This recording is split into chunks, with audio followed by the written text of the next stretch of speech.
तो हेलो बच्चों, कैसे हो आप सभी। स्वागत है आप सभी का एक बार फिर से मेरे यूट्यूब चैनल बायनकर्स एजुकेशन फाउंडेशन में। तो आज की वीडियो में हम बात करने वाले हैं लास्ट 5 डेज स्ट्रैटेजी के बारे में कि लास्ट 5 डेज में आपको क्या करना है। अब नीट का एग्जाम आपका कब है? अब आपका नीट का एग्जाम जो है वो बेसिकली 3 मई को होने वाला है। अब 3 मई को जो एग्जाम है उसमें अब टोटल 5 डेज रह गए हैं। इन 5 डेज के अंदर आपको किन किन बातों का ध्यान रखना है, उन्हीं चीजों के बारे में हम बात करने वाले हैं। अगर हम देखें तो आपको 4 बातों का सबसे ज्यादा मेन ध्यान रखना है। वो है, सबसे पहली है आपकी हेल्थ। हेल्थ की बात करें तो अब जो टेम्परेचर हो चुका है वो अप्रॉक्सीमेटली 45 डिग्री सेल्सियस तक पहुंच चुका है। तो सबसे ज्यादा आपको हेल्थ का ध्यान रखना है। हेल्थ का ध्यान रखने के लिए आपको सबसे ज्यादा प्लेंटी अमाउंट ऑफ वाटर पीना है। मतलब अप्रॉक्सीमेटली 2.5 लीटर से आपको 3 लीटर तक डेली पानी पीना है। अपनी बॉडी के अंदर वाटर इनटेक को इंक्रीज करना है और वाटर बैलेंस को मेंटेन करके रखना है। ज्यादा से ज्यादा लिक्विड डाइट पे रहना है आपको। और दूसरी चीज हमें बात करें, आपको अगर कोई बीमारी है, अगर आपको फीवर वगैरह आ रहा है, अगर आपकी तबीयत खराब है, तो आपको करेक्ट मेडिकेशन लेना है। मेडिकेशन पे भी ध्यान रखना है।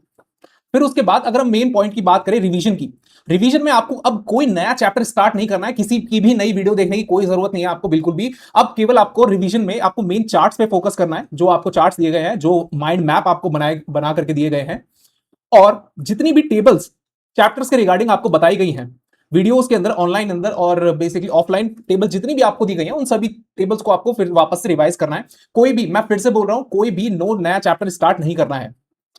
तीसरी अगर हम पॉइंट की बात करें तो आपको स्लीप का ध्यान रखना है।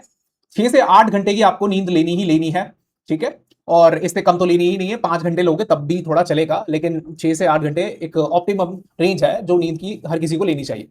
डॉक्यूमेंटेशन का ध्यान रखना है कि आपको कौन कौन सा डॉक्यूमेंट लेकर के जाना है। सबसे पहले तो आपका हो गया एडमिट कार्ड।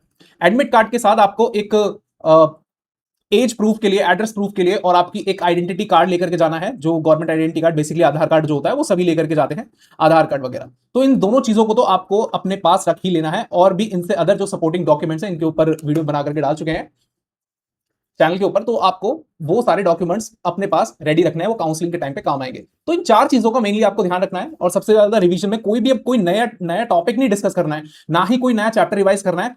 जो जितने भी नोट्स बने हुए हैं उनमें बेसिकली आपको चार्ट्स हो गए, माइंड मैप हो गए और टेबल, इन्हीं 3 चीजों को आपको रिवाइज करना है। इन्हीं से ही आपका रिवीजन होगा। क्योंकि जब भी नोट्स प्रोवाइड करे जाते हैं उनमें माइंड मैप्स दिए गए होते हैं, चार्ट्स जो होते हैं वो दिए गए होते हैं चैप्टर के रिगार्डिंग, और टेबल्स जो होती है वो प्रोवाइड की जाती है। तो इन्हीं 3 चीजों को रिवाइज करना है और इन्हीं 4 बातों का आपको ध्यान रखना है। तो this is all about the today's video. और इन 4 बातों को ध्यान रखिए और अपनी पढ़ाई को करते रहिए और बने रहिए बायन एक्टर्स के साथ। Stay tuned with the Bayern actors and please like, share and subscribe.